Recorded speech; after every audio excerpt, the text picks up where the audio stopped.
Então, pessoal, bom dia, né? Mais uma vez aí iniciando nosso semestre agora com a disciplina de metodologia da natação 1. E aqui a gente vai estar discutindo alguns aspectos do nado em si, tá? Principalmente no tocante ao que se fala de fases da braçada e pernada, tá? Se em qualquer momento aí tiver algum colega pedindo para adicionar, vocês me dão um toque pelo áudio. Agora eu estou no slide, tá? Então, vamos dar início aqui. Bem, nós temos aqui o nado crawl, tá? Como eu expliquei lá na nossa primeira aula, na apresentação do plano de ensino, nado crawl ou nado livre significam a mesma coisa, tá? É porque nessa nomenclatura do inglês, né? E no caso do português, nado livre se deu esse conhecimento em detrimento de que não há uma técnica específica, tá? Para nado livre, ok? Exceto em algumas provas que a gente vai ver mais para frente. Então, quais são as características do nado crawl? Guardem muito isso aqui na cabeça, porque muitas das vezes cai nas avaliações e principalmente em concursos, bem como nas provas de nado, tá? Então, o nado crawl, ele é composto por seus principais componentes. Quais são os componentes? Braçada, pernada e a respiração. Então, o nado livre, ele é executado pela junção desses três fundamentos, ok?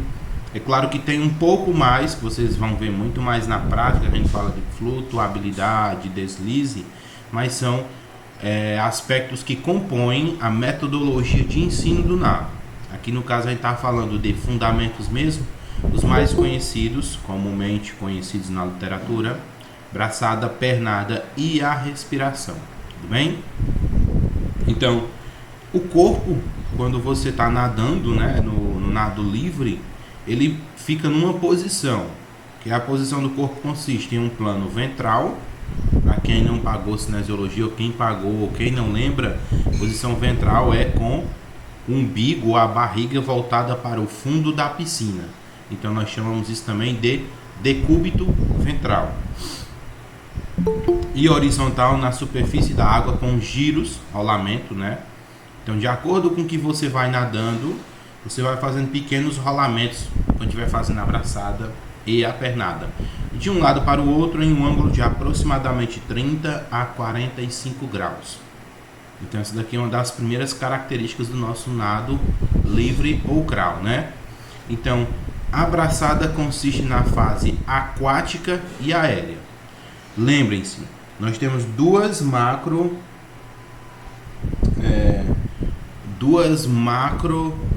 braçadas, fases da braçada. Por que eu digo macro? Porque é maior a fase aquática e a fase aérea. E é claro, cada uma dessas fases ela se subdivide quando a gente vai ver, tipo, a braçada na fase aquática.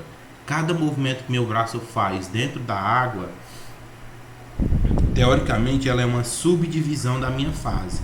Ou seja, são movimentos que o braço vai fazer no meio aquático, tudo bem?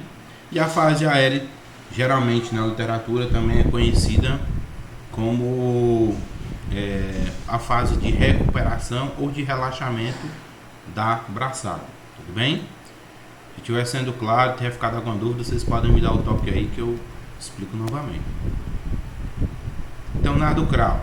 Nós temos aí a fase aquática, né? Então, sempre gosto muito de estar utilizando gravuras, figuras para vocês terem um entendimento ou vislumbrar mentalmente aquilo que eu estou tentando falar. Observem que o braço do atleta, do nadador em si, agora já está totalmente dentro do meio aquático, ok? Então, nós temos aqui a primeira fase, né? Da aquática, que seria a entrada e o alongamento, na qual a entrada da mão na água é efetuada à frente da cabeça e as pontas dos dedos devem ser a primeira parte a entrar na água. Então, como vocês podem ver, essa fase da braçada ela é caracterizada principalmente pela ponta dos dedos, tá?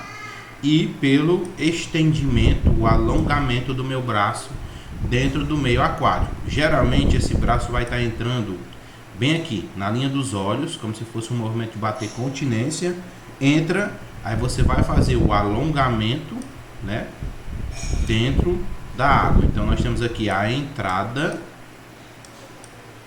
e na fase final o alongamento, tá bem? E aí, como vocês podem ver nessa figura aí bem interativa, né? Agora uma visão da superfície, nós temos a entrada e geralmente quando esse braço entra, que ele rompe a superfície da água, nós temos um alinhamento do braço abaixo de quem? Da lâmina d'água, que é esse nível mais alto da água. Então acontece aqui o movimento de entrada e alongamento. Entrada e alongamento, beleza? Simples, prático e objetivo, ok? Então, uma composição aqui é uma pequena referência do Maglisco, tá? Uma grande referência mesmo na área da natação em si. Então, o alongamento corresponde à extensão do braço para frente, abaixo da superfície da água. E muitas das vezes eu sempre já friso o que? Entrada e alongamento. Prestem muita atenção nisso aqui quando a gente vai no momento prático, onde acontecem os principais erros. Por quê? Ou algumas pessoas já sabem nadar, e aí quando a pessoa sabe nadar, ela já vai ter noção de quê? De que o que ela executa, principalmente quando está nadando em açudes, alguma coisa assim, é o correto, tá? São duas diferenças. Nado de açude é diferente do nado praticado na piscina, tá? Nado de açude é diversão, não tem características específicas, não tem um padrão mecânico, por assim dizer. Dentro da natação em si, nós temos, então, um dos erros que geralmente os alunos trazem quando já tem essa mecânica desenvolvida, porque eu nadava em rios ou em açude, entrada e alongamento. Quando meu braço entra, ele não vai vir direto aqui para baixo não, tá? Ele vai fazer um alongamento para frente, tá? Só um minuto aqui, deixa eu apagar.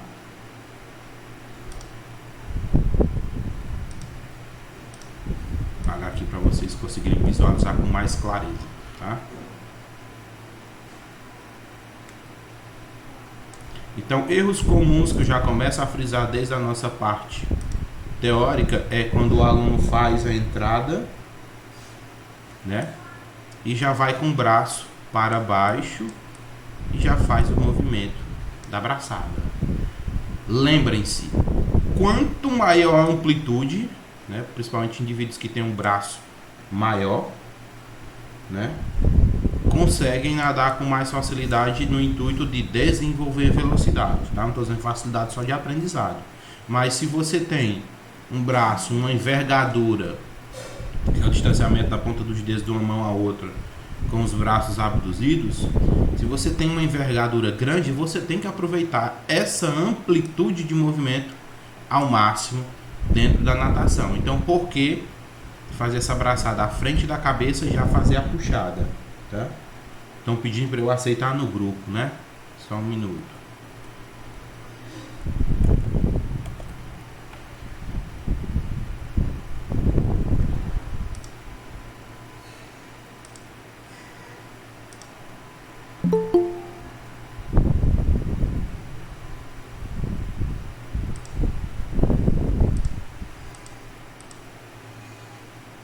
Pronto, está todo mundo aceito agora.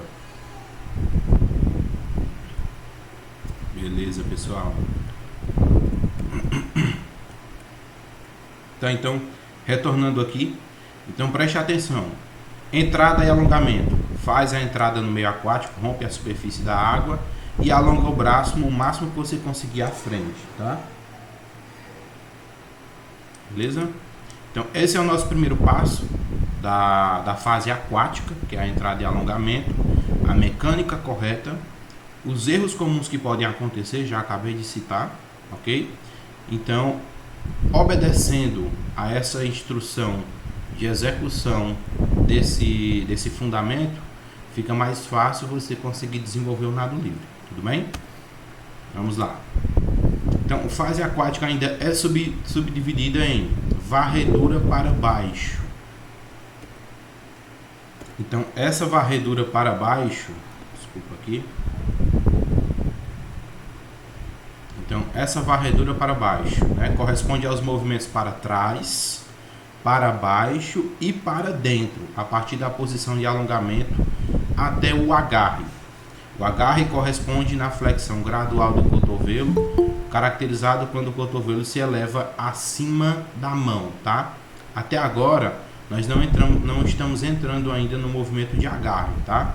Pode parecer um pouco complexo, porque vai de um movimento para o outro, mas na medida que a gente for detalhando cada uma dessas fases, vocês vão perdendo as dúvidas, tudo bem? Então, ó, o agarre também é denominado como posição de apoio do braço na água. Toda vida que o cotovelo já estiver mais elevado, passando dessa posição aqui, que ainda está vindo do nosso alongamento, tá? Quando estiver fazendo esse movimento aqui, passou dessa linha, nós já entramos no movimento de agarre. O agarre é o que dá mais segurança durante a execução da braçada. Então, fase aquática, nós estamos agora na varredura para baixo, né? Essa varredura para baixo, ela é composta dos movimentos para trás, tá? Porque a braçada ela vai para trás agora.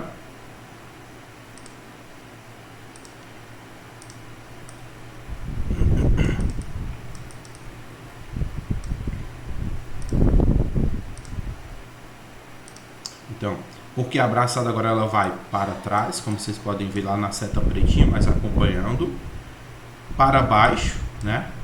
O braço agora ele estava nesse alinhamento e agora ele vai para baixo, tudo bem? E depois ele vai fazer um movimento agora que é mais específico, que é na palma das mãos, que é para dentro, ok? Então, essa fase de varredura para baixo, ela é composta de 3 submovimentos: para trás, para baixo e para dentro. Para trás, para baixo e para dentro. Tudo bem? E a fase aquática ainda também é subdividida em varredura para dentro, que é formada pelos movimentos para trás, tá? Ainda continua no movimento. Todo movimento, é claro, da nossa amplitude de braçada na fase aquática, ela é para trás. Isso é o que nos impulsiona no meio aquático em ir para frente, tudo bem? Então, para trás ainda, continua a mesma amplitude do movimento. Para dentro, e aqui nós temos o movimento, observem, da palma da mão, já está fazendo o movimento para dentro. E é claro, como nós estamos chegando numa parte final, vocês vão já ver, um movimento para cima, porque o braço agora vai se elevar, vai chegar numa fase mais finalizadora do nado, tudo bem? E aí, para não criar confusão, eu sempre gosto de estar marcando na hora que eu estou explicando, mas eu deixo as marcações do slide também, tá? Vou estar deixando isso aqui tudo disponível para vocês lá no Canvas. Mas é claro, a principal fonte de estudos é do nosso livro, tá? Que tem lá. Pessoal, se eu estiver indo muito rápido, vocês podem estar me dando um toque, viu? Opa. Kleber. Oi. Bom dia. Bom dia. Eu entrei um pouco depois porque eu não sabia que tinha começado. Como tu falou que ia enviar o link, eu fiquei esperando, né? Eu não mandei, Não. Então, eu só queria saber o que foi que tu explicou assim no início, porque eu não vi. Pronto. É o seguinte. Basicamente, só para poder fazer um retorno, mas essa aula toda está sendo gravada, depois você pode dar uma revisada, viu, Mirella? O que a gente falou foi da primeira característica do nado, tá? Só quando você chegou, que estava nesse slide aqui, acho que os demais também, só retornar aqui. É esse aqui. Depois disso aqui eu só falei de uma pequena característica que o nado é composto. Esse aqui é o nosso primeiro slide, tá bom? Ok? E aí eu expliquei só um pouco de como é executado, posição do corpo, e aí nós passamos para as primeiras fundamentações aqui, que é a entrada e alongamento, que é a primeira fase do nado. Depois, fase aquática também, que ela é subdividida, como podemos ver, na varredura para baixo, ok? só fazendo um pequeno retorno, mas aquela primeira parte depois você consegue visualizar na gravação com muita facilidade, tá? A varredura para dentro foi o que a gente acabou de finalizar. E aí agora nós temos a varredura para cima, tá? Ok? Certo. Pronto. Então, mais uma fase, lembrando, tudo isso aqui que eu estou falando é na fase aquática. Por que é fase aquática? Porque o braço ainda está dentro do meio aquático, tudo bem? São duas fases que a gente conhece, fase aérea e fase aquática. Fase aquática, uma coisa que geralmente eu não coloco no slide, mas eu falo muito nas aulas e cai também nas avaliações, bem como nas provas de concurso. Se são duas fases, né? Nós temos a fase aérea e a fase aquática. Prestem atenção. Elas compõem dois grupos de movimentos. Como assim, Kleber? Na fase aérea, ela é não propulsiva. Na fase aquática, ela é propulsiva. O que é que isso quer dizer, Kleber? Não há deslocamento na fase aérea. Isso aqui é lógico, porque meu braço vai estar fora da água, tá? E há deslocamento do indivíduo que está executando o nado dentro de quem? Da fase aquática, porque aqui onde você consegue se deslocar para frente, tudo bem? Então, de novo, fase aérea, fase aquática. Fase aérea, ela é não propulsiva. Fase aquática, ela é propulsiva. E aí, uma simples explicação por isso, do porquê disso, é porque o braço está dentro do meio aquático, aí você consegue se movimentar, e fora do meio aquático você não tem geração de movimento propulsivo, ok? Então, varredura para cima, ela é composta por movimentos para trás, para fora e para cima, sendo o segundo movimento propulsivo da braçada do nado, crawl. Já vou explicar bem direitinho para vocês.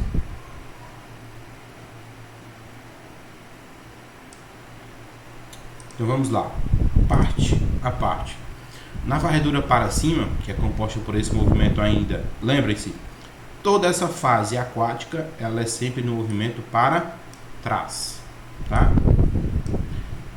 Para fora, porque agora, como vocês podem perceber do slide anterior, meu braço estava aqui na metade do corpo, teoricamente, né? E aqui eu já vou fazer movimentos para cima, ou seja, meu braço já vai se movimentar no sentido da lâmina d'água, do limite da lâmina d'água, ou seja, logo mais meu braço vai estar rompendo a superfície da água para poder se deslocar em uma fase aérea, tudo bem? Então, para trás, para fora e para cima, são esses três movimentos, para trás, para fora, que seria uma pequena abertura das palmas da mão, jogando para fora, tudo bem? Bem no cantinho dá para ver a seta, e depois para cima. Sendo o segundo movimento, que movimento é esse? Para fora, propulsivo da braçada do nado crawl, ok? Então, toda vida que a palma da mão girar aqui, nessa fase final, é claro, todo esse movimento ele é propulsivo, lembrem-se disso, tá? Só que quando a palma da mão girar para fora, vocês vão estar tendo um pequeno impulso a mais da braçada dentro do ambiente aquático. Tudo isso que eu estou falando, por enquanto, vocês estão aqui visualizando o slide, escutando aqui o meu áudio e podem estar tentando imaginar na cabeça de vocês, só que a maior compreensão só vai vir nas nossas aulas práticas que virão a posteriori, tá? Porque sentir cada fase que vocês executam da braçada no meio aquático, ela é primordial. Então é sempre estar trabalhando o que? A palma da mão. A palma da mão é quem vai ditar cada um desses movimentos. Vocês vão sentir que tem momentos durante a braçada que a palma da mão ela vai fazer mais pressão quando estiver para fora, quando estiver para dentro e quando estiver fazendo esse movimento para cima. Isso é uma questão de tato, vocês só desenvolvem no momento prático, ok? Então tá aqui. Essa daqui é a nossa fase, a última fase da varredura para cima. Depois disso, Kleber, o nosso nado crawl no tocante à braçada vai entrar em qual fase? Veremos agora, tá? Então, fase aérea. Opa, nós encerramos toda a nossa fase aquática. Agora nós vamos entrar numa fase aérea. E essa fase aérea, de acordo com o Maglisco, ela é dividida em duas partes, que é chamada de liberação e recuperação. A liberação corresponde toda vida que o seu cotovelo romper a superfície da água, né? É claro que sempre o cotovelo vai acontecer esse rompimento da lâmina d'água bem antes da palma da mão. Então esse movimento é chamado de liberação. Quando é que eu estou entrando numa fase de liberação da minha braçada? Quando o meu cotovelo romper a superfície da água, a lâmina d'água. Logo em seguida, a palma da mão deve estar girada para dentro, de modo que possa deslocar-se para a superfície. Qual o porquê disso? Vamos lá. Vocês podem estar compreendendo aí que para cada braçada que eu vou executar, minha palma da mão vai estar girando num sentido diferente. E é certo, porque quando a palma da mão está executando esses movimentos, vou falar na primeira parte, que é propulsiva, quando o braço está dentro da água, você está executando movimentos, primeiro, para conseguir superar a resistência da água, segundo, para conseguir se deslocar com mais velocidade, tá? E é claro, tem que lembrar que a posição da mão vai influenciar se você desenvolve velocidade ou se você perde velocidade. Por isso que quando você está entrando na fase final, que é para ir para a fase aérea, a palma da mão ela tem que estar voltada para onde? Para dentro, como se fosse um movimento de faca. É aquela mesma ideia. Se você botar a sua mão no sentido de uma faca e você bater na água, sua mão penetra com mais facilidade no ambiente aquático. Se você for de mão aberta, espalmada, querendo dar um tapa na água, você sente uma pequena resistência. Então essa resistência é o que faz você perder velocidade. Por isso que sempre no nado, cuidado que isso aqui também é detalhe, tá? Não estou querendo generalizar, mas como a gente está num curso de formação de professores, é importante que vocês compreendam que a posição da mão influencia, sim, assim como todo o posicionamento do corpo. E à medida, quando é que eu vou me atentar a esses detalhes? Quando eu dominar o nado em si, aí sim é que eu vou passar para os pequenos detalhes que influenciam no nado. Esse da mão é um detalhe que ajuda muito para ganhar velocidade, para diminuir resistência e principalmente para diminuir o desgaste. Se você está correndo, no caso, eu vou botar o exemplo de correr, mas eu vou falar na natação mesmo. Se você está nadando todo de uma maneira, executando cada um dos fundamentos de uma maneira inadequada, você vai ter uma perca de energia muito grande, você vai se cansar muito fácil. Mas se você vai fazendo ajustes de braçada, do corpo, da cabeça, da respiração, do rolamento de tronco para a direita, para a esquerda, você vai conseguir ter o quê? Ganhar velocidade e, consequentemente, ainda diminuir o gasto de energia, tá? Uma pequena característica que eu acabei esquecendo de citar. O nado livre é considerado o nado mais rápido de todos os 4 estilos, tudo bem? Então, qual é o nado mais rápido? Nado livre.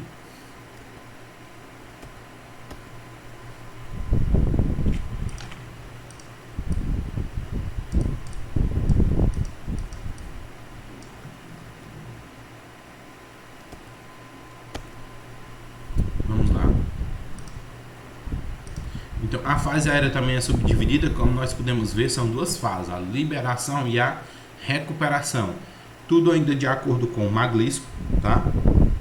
Então, essa fase de recuperação consiste quando você perde totalmente o contato com a lâmina d'água da palma. Oi. Licença. Eu poderia só repetir a questão do nado livre, se eu não me engano, tu falou, que cortou aqui e travou tudo. Como assim, do nado livre em que parte? Assim que você começou a falar, já cortou. Agora? Ou quando eu estava Sim, explicando a abraçada, a parte de liberação? isso, um pouco antes. Esquece aqui nesse slide. Tá conseguindo visualizar o slide? Sim, estou sim, foi já no final. No final da explicação desse slide, né? Tá. Isso. Pronto. Seguinte.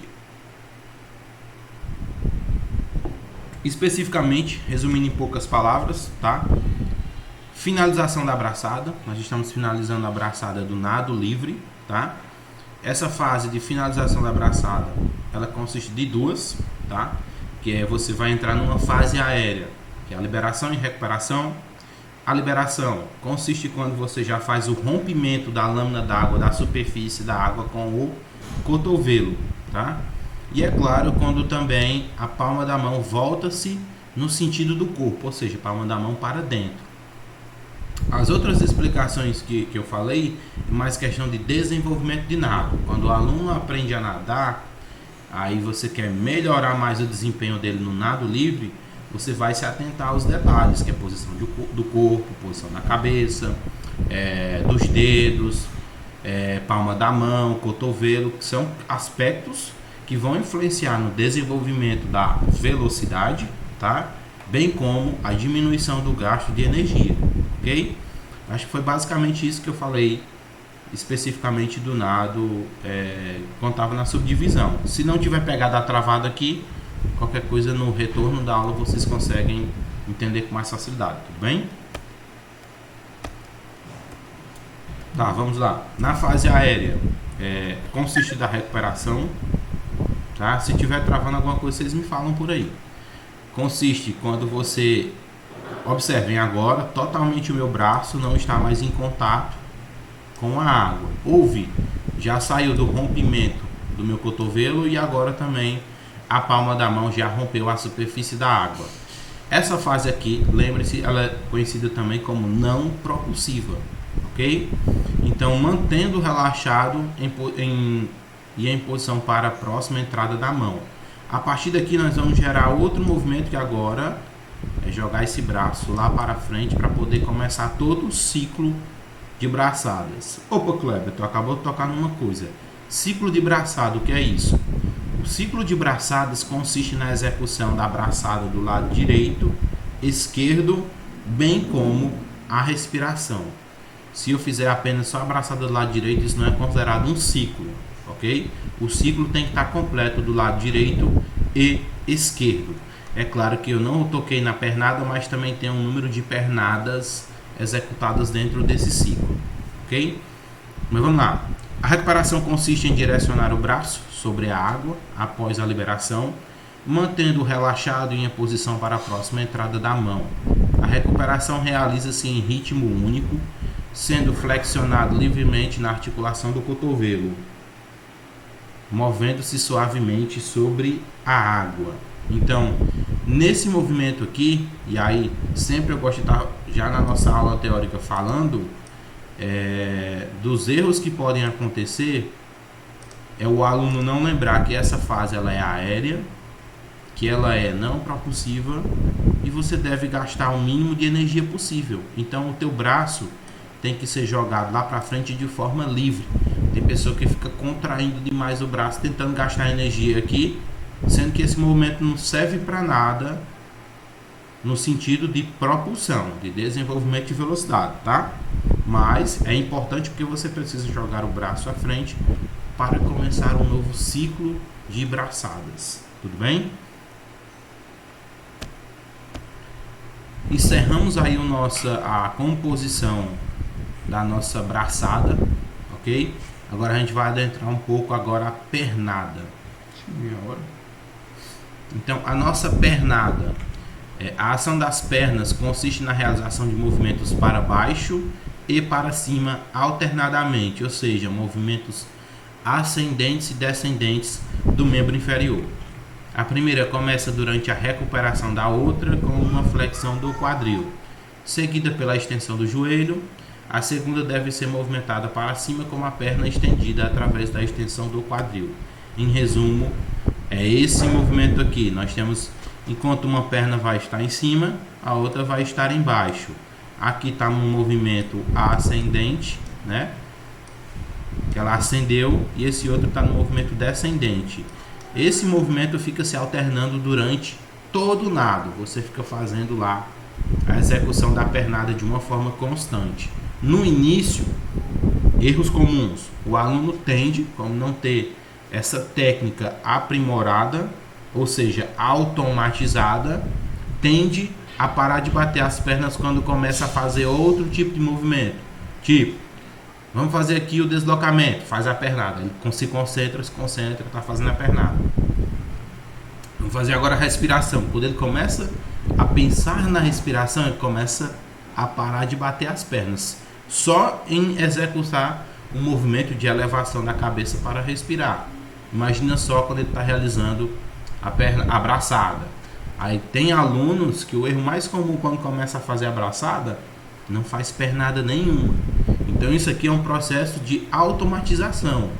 É você fazer a pernada de uma forma que fique automática, que aí você não precisa mais se concentrar nela e pode partir para o fundamento seguinte.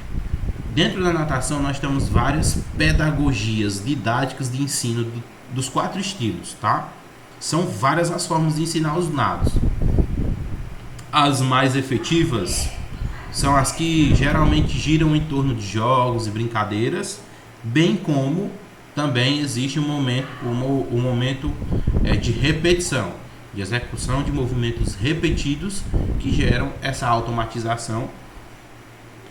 E é claro, vocês conseguem fazer também correções dentro das pernadas e principalmente adquirir resistência, né? Como assim, Kleber? Botem uma coisa na cabeça. Natação ela é considerada o esporte mais completo de todos. Por quê? Você trabalha a sua cabeça à ponta dos pés. Oxe, mas será que não tem outra modalidade com tanta intensidade que trabalhe, que seja a natação? Não, tá? Porque você mexe com todos os sistemas musculares, cardiovascular, dando uma pressão de carga de exercício em cada um dos movimentos. Então, quando eu estou fazendo a pernada, por isso que eu coloquei lá na primeira figurinha no slide, vocês vão perceber no canto superior direito, tem o bonequinho nadando o estilo livre, né? E aí vocês vão perceber que esse é um boneco diferente do que está na esquerda, ele é todo na parte muscular. Então, ou seja, a ativação muscular acontece praticamente de todos os músculos, porque você está movimentando o corpo todo ao mesmo tempo. É respiração, é parte cardiovascular, muscular, é diminuição de ângulo, aumento de ângulo. E é claro, Kleber, tem como aumentar sobrecargas de exercício? Tem, que isso aqui é uma coisa que a gente vai falar mais para frente, tá? Mas vamos lá, Kleber. E aí, vocês perceberam agora, por exemplo, que a perna que estava na frente está embaixo, tá? Pela imagem superior, e a perna que estava mais atrás agora está em cima. Então, esse movimento é contínuo, tá? Tem erros que acontecem aqui? Tem erros que acontecem aqui, tipo ponta dos pés, calcanhares, joelhos, rolamento do tronco. Vocês percebem que aqui é como se ele tivesse uma posição voltada com o umbigo direcionado para a gente aqui, né? E aqui já está com o movimento do umbigo como se fosse direcionado para o lado de lá, tá? Então toda vez que você está fazendo movimentos durante o nado, você faz pequenos rolamentos.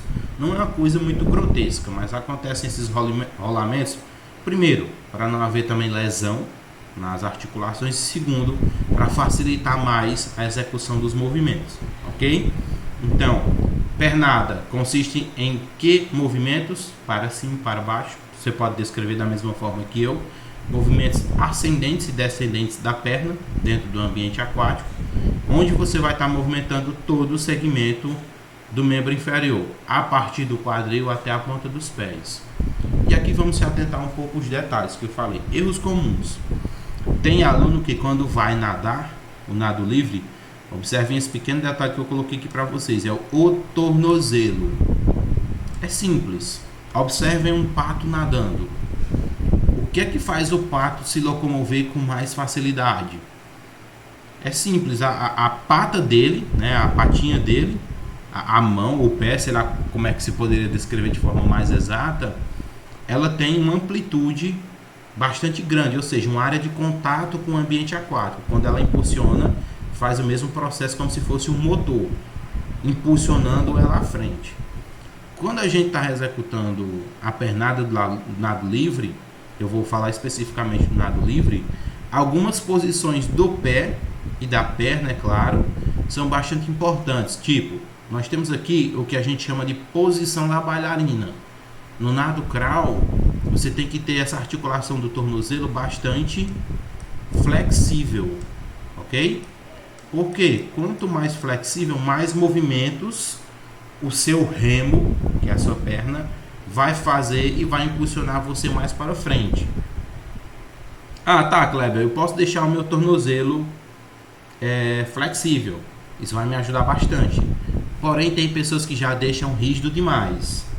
Olhando por essa posição, principalmente aí quem dança, né? Vou dar o exemplo aí de Mirella. Lembrem-se, quando você está nesse movimento aí de flexão plantar, você acaba forçando que músculo? O nosso gastrocnêmio, né? E aí é claro, alunos que não estão acostumados geralmente ficam na ponta do pé de uma forma bem forçada, sem nem estar em contato com o solo. A primeira coisa que acontece é encurtamento. O que é esse encurtamento? Cãibra. E a cãibra na natação não é brincadeira, ela dói, viu? Pode acontecer em outros locais, Kleber? Pode acontecer em vários locais. Uma coisa que não é tão comum, mas acontece, e eu já presenciei por conta do tempo que eu já fui professor de natação, trabalhando em clubes mesmo, é uma cãibra na musculatura do quadríceps. Uma coisa horrível, a perna fica toda estendida, o músculo fica encurtado na metade da coxa, parece que vai arrebentar. Mas o que se fazer numa situação dessa? Sempre que a cãibra ela encurta, ela vai puxar por um movimento contrário. No caso aqui seria uma extensão. O que é que você tem que fazer? A flexão, né? Trazer o seu calcanhar próximo do bumbum, fazendo o movimento de alongamento para poder a musculatura voltar ao normal. Da mesma forma, no pé de bailarina, eu tenho que trazer a ponta dos pés no movimento contrário, que é para a minha musculatura voltar ao normal. Às vezes demora um pouquinho, dói bastante, mas são movimentos, são coisas que acontecem dentro da natação, tá bom? Bem rapidinho aqui, se eu ver se tem alguma pergunta, que eu acho que eu tô indo bastante rápido, mas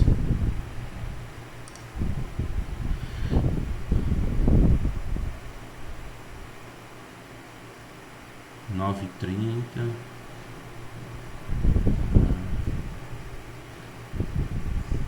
Eu tô falando muito, Raí? É isso? Ou eu tô explicando de forma muito detalhada?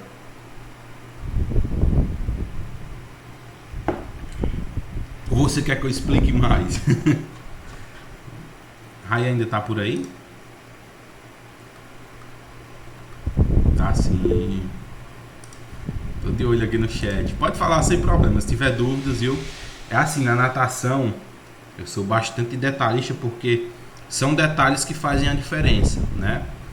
Não sei se vocês lembram lá na própria cinesiologia, mas eu falava de padrão mecânico, né? Então, quando eu vou para natação, eu trago muito essa questão do padrão mecânico. É claro que tem... Foi na hora do formato na mão, que isso explicou muita coisa. Ali como eu disse, são detalhes que não precisa vocês se atentarem para a parte não vou dizer a parte prática, vou dizer na prova em si. Essas questões aí de detalhes da mão, só precisa entender quando é que a mão vai para trás, para dentro e para fora. É a mão, ok? Para dentro, para trás, para fora, ok? Sentido de cansar muito e mais lento.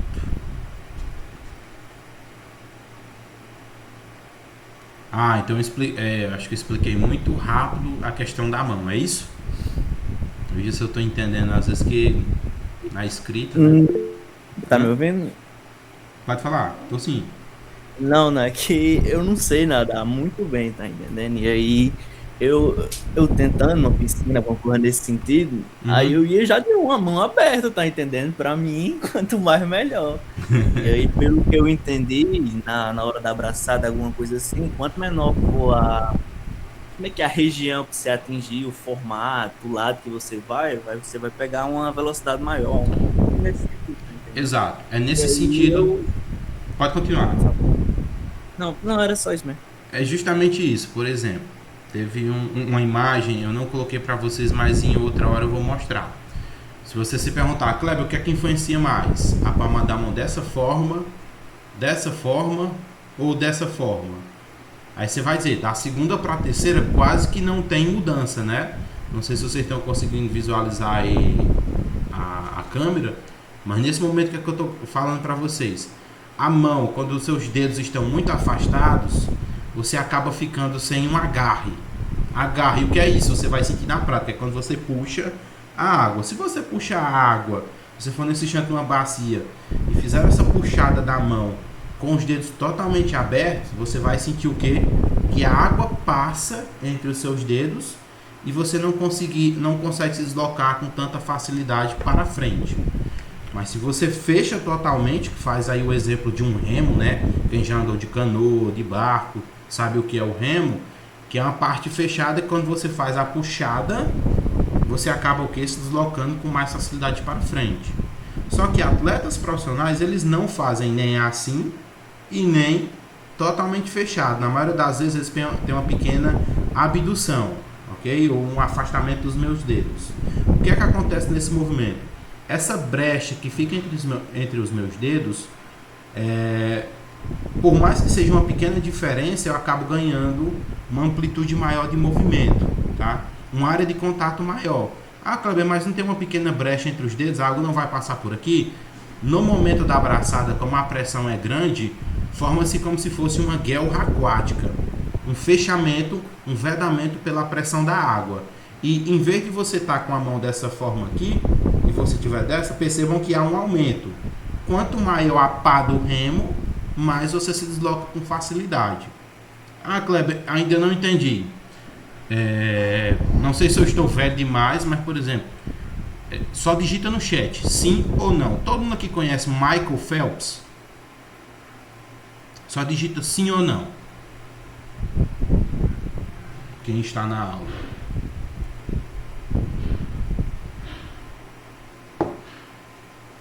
Pronto, beleza. É o seguinte, Michael Phelps, sem nenhum pesar, eu posso falar que é o maior atleta de natação de todos os tempos. Tanto tecnicamente como fisicamente. Depois eu vou passar um link para vocês lá dentro do... Ensinei lá a nadar, essa daí é boa. Eu vou colocar depois para vocês lá no próprio Canvas um link que direciona para o YouTube. Foi um documentário feito há um tempo aí. É em espanhol, mas vocês... Sabe aquele portunhol? Eu já falo sobre isso aí, viu, Natanael? Aquelas pessoas que executam... Desculpa, eu dei uma cortada aqui, mas eu já vou voltar. Então, falando especificamente do Michael Phelps, você vai perceber nesse documentário, que eu vou postar para vocês lá no Canvas, que ele faz toda uma análise do Michael Phelps. O cara foi... Sabe uma ideia que surgiu? Que ele foi projetado geneticamente em laboratório. Olha as coisas, as histórias que saem. Porque o corpo dele foi tão perfeito assim para os estilos de nado, que aos poucos você vai lá assistindo o vídeo e vai percebendo que tudo se encaixa. Você vai perceber que a principal prova dele é o nado borboleta. No nado borboleta, você olha o corpo dele, parece um S nadando. A amplitude do joelho dele, porque o nosso joelho ele faz flexão e extensão, ele não faz hiperextensão.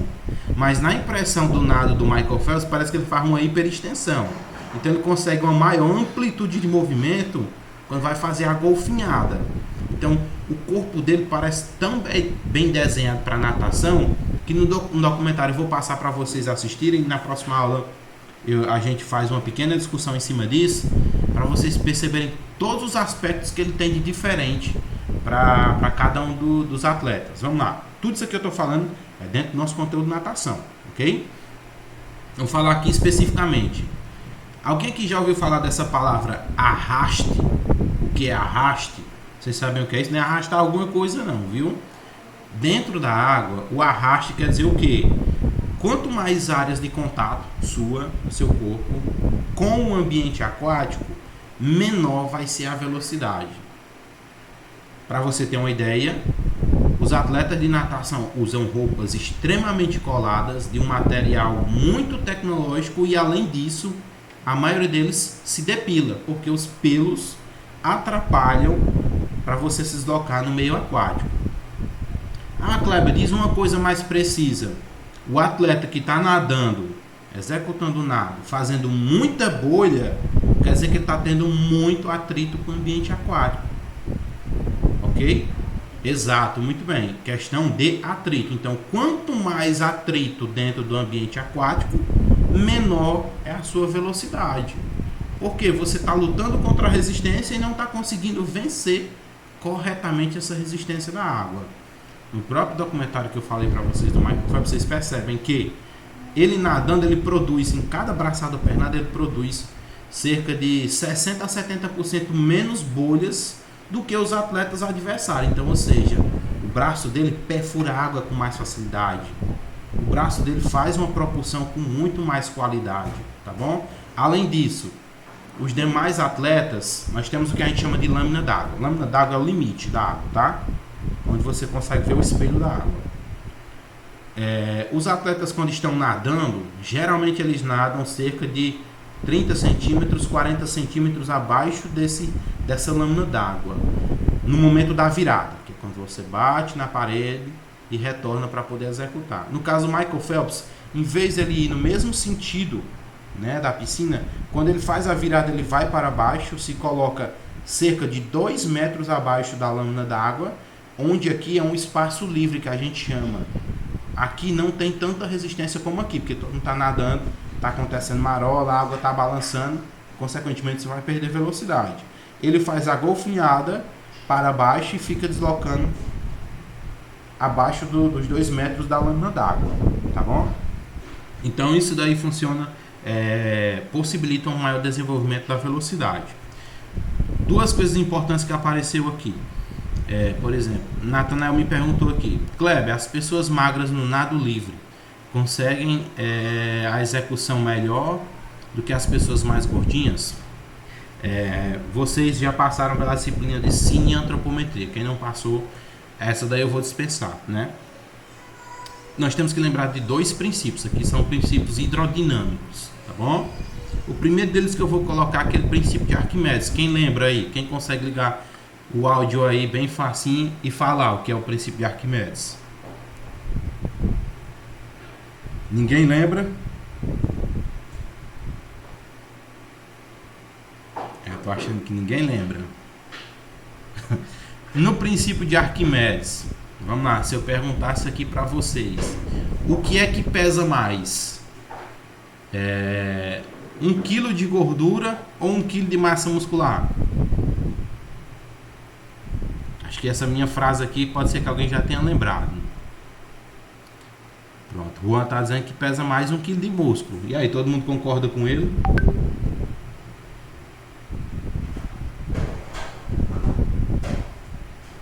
Alguém concorda ou discorda?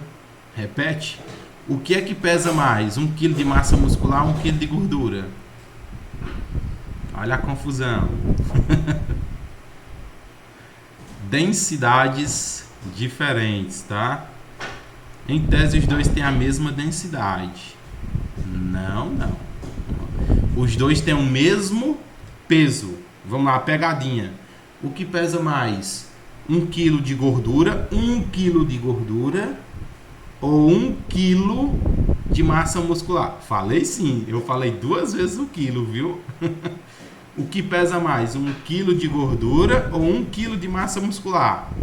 Os dois pesam a mesma coisa.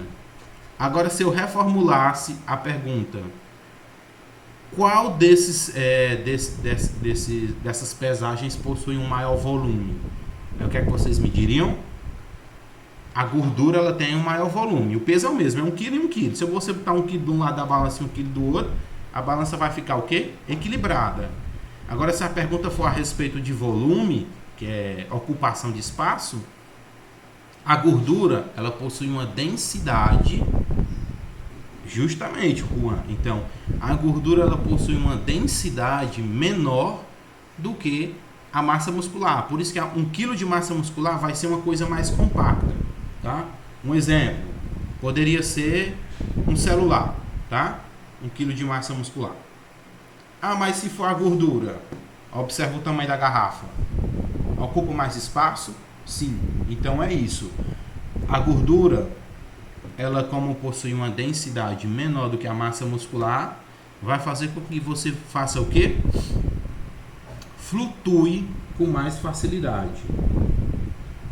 Ok? Flutue com mais facilidade. Então, no sentido, principalmente, voltando aqui à pergunta que é bastante interessante e influencia muito na natação, para nós homens, principalmente, tá? No meu caso, nós que temos um pouquinho mais de gordura, flutuamos com mais facilidade. Isso não vai me atrapalhar na mecânica em si de flutuação e de nadar. Agora, para desenvolvimento de nado, aí sim vai prejudicar, porque é como se eu estivesse nadando com uma boia. Vai disputar uma prova de 50 metros com um colete? Você vai perder velocidade, porque você está com um objeto que flutua, que possui uma densidade menor, tá? Tem os prós e contras, que aí a gente poderia passar bastante tempo discutindo, mas vamos lá. Perfil de natação. Nós temos várias provas de natação. O perfil de uma pessoa que possui um percentual de gordura um pouquinho maior. Indivíduos um pouquinho mais obesos. Obesos não, gordinhos, cheinho. De prova de natação é nado em mar, alto mar. Vocês já viram aquela prova, os atletas nadando no alto mar, em rios, tá? Aqueles ali, você vê que o perfil físico deles é diferente de um atleta que nada na piscina, tá bom? Porque no mar, a gordura tanto serve de reserva de energia como isolante térmico. Então, lá o perfil é diferente. Na prova de natação, pode observar, a maioria dos atletas, percentual de gordura lá embaixo, muito parecido com corredores, né? O corredor tem que ter um baixo percentual de gordura, cerca de 3, 4%. Na natação também. Como é que eles compensam a flutuabilidade? Se ele vai perder gordura e gordura vai influenciar na flutuação, velocidade, explosão, a massa muscular vai produzir mais energia, ok? Então essa é basicamente uma explicação bem simples, porque em decorrência do tempo eu não tenho como me deter mais nessa parte, mas é lembrar principalmente princípio de Arquimedes, gordura vai facilitar que a pessoa flutue mais. Nós homens, a nossa principal dificuldade dos homens é que nós não temos tanta concentração de gordura aonde na região do quadríceps, nas pernas. E aí às vezes a perna ela afunda com mais facilidade do que mesmo a nossa parte superior. Ok? Então a perna afundando com mais facilidade é sinal, por exemplo, é claro que tem fatores que podem ajudar, mas nesse caso é que a gente tem um pouco de percentual de gordura mais baixo ali naquela região. As meninas flutuam com mais facilidade, principalmente pela concentração de massa gorda aonde? Região do quadríceps, no bumbum. Então elas flutuam com mais facilidade, ok? Principalmente no nado costas, tá? Acho que essa questão aí deu para entender bem direitinho, né? Deixa eu ver se teve mais alguma pergunta.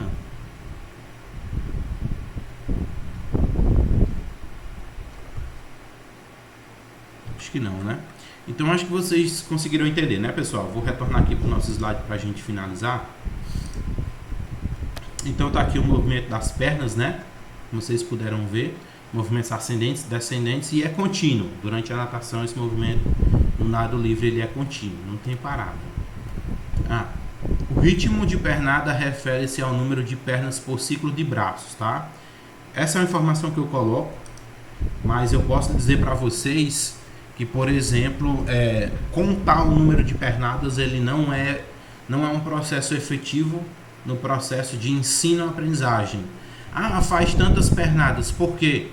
Como a pernada é um movimento contínuo, rápido, você pode criar mais confusão na cabeça. Vou dar o exemplo da natação de crianças, como também de adultos, porque se já é difícil você apenas movimentar, ficar com as pernas movimentando de forma constante para cima e para baixo, imagina só você estar contando quantas pernadas está fazendo. Mais complexo ainda. Braçada dá para contar, porque como é uma amplitude maior, você consegue controlar. Mas as pernadas não, tá bom? Então, atualmente os nadadores têm utilizado ritmos de perna diversos, como por exemplo, pernada de 2 e 2, 4 e 6 tempos, dependendo da distância percorrida. É claro que isso aqui eu coloco, mas é uma informação que já caiu por terra, ok? Contar número de o ritmo de pernadas torna-se inadequado, principalmente quando você está nadando um nado livre. Vocês vão compreender isso na prática. São movimentos rápidos e contínuos, tá?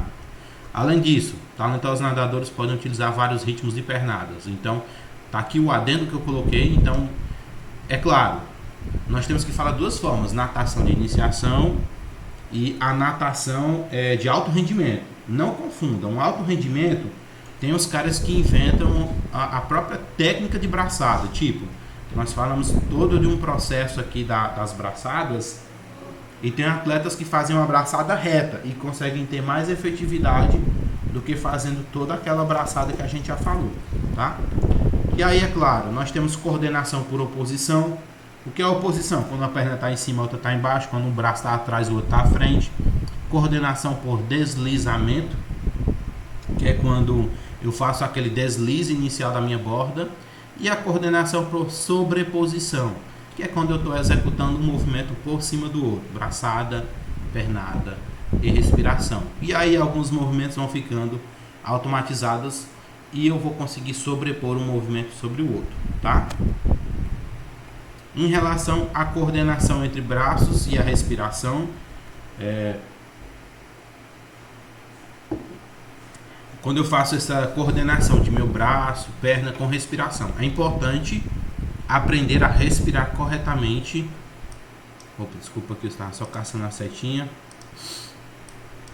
É importante aprender a respirar corretamente durante o nado, tá bom? Que consiste na execução de uma inspiração. Então, sempre lembrando, o movimento de inspirar, tá? Durante o início da segunda varredura propulsiva, aquela da braçada. Vocês vão perceber que isso aqui são termos bastante técnicos, mas quando eu estiver fazendo o quê?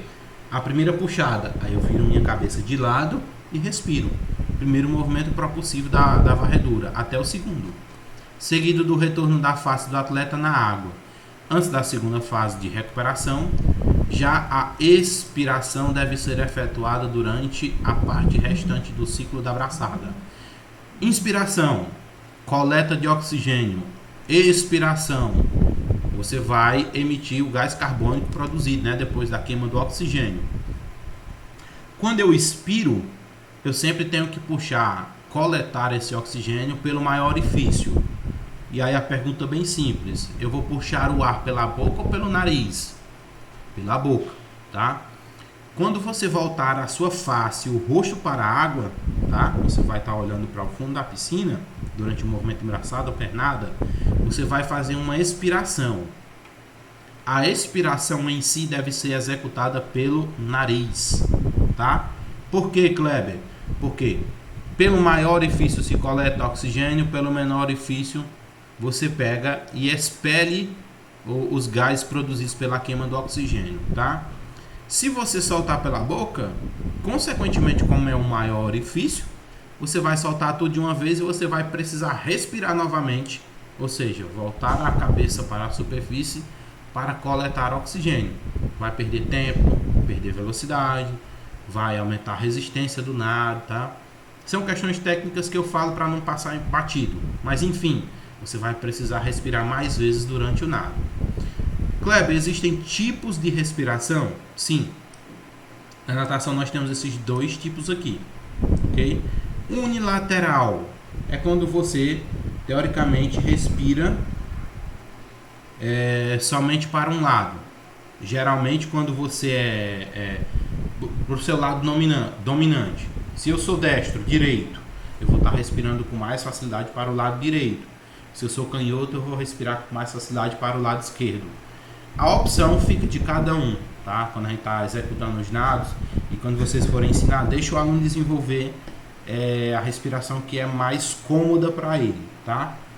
Qual seria mais efetiva, Kleber? Principalmente para competições, é a bilateral. Por quê? A piscina ela é dividida em várias raias. Na respiração bilateral, você tanto respira para o lado direito como para o lado esquerdo. Se você domina muito bem essa respiração bilateral, você consegue ver seus adversários do lado direito e do lado esquerdo. Se você só domina a respiração unilateral, você só vai conseguir olhar para o seu lado dominante. Aí imagina que você está na raia da parede e você respira para o lado direito. Quem é que você vai conseguir ver durante o nado? A parede, tá bom? E aí, pessoal, esse é o nosso primeiro conteúdo do nado livre, tá bom? A gente vai estar encerrando por aqui. Aqui, eu estou falando do nosso conteúdo lá, mas se tiver ficado alguma dúvida, podem me perguntar agora que eu esclareço. Dúvidas, pessoal?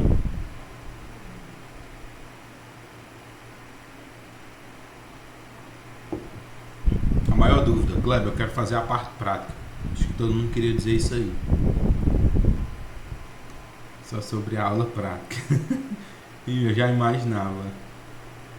Ok? Então é claro, se tiver ficado alguma dúvida, tá bom, pessoal?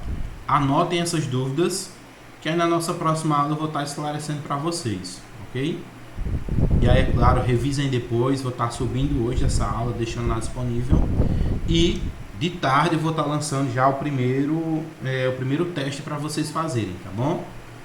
Que é o dessa semana para compor a nota de AV1, tudo bem? Ok? No mais, pessoal, é isso. Fiquem todos com Deus, se cuidem e até semana que vem. Tchau, tchau.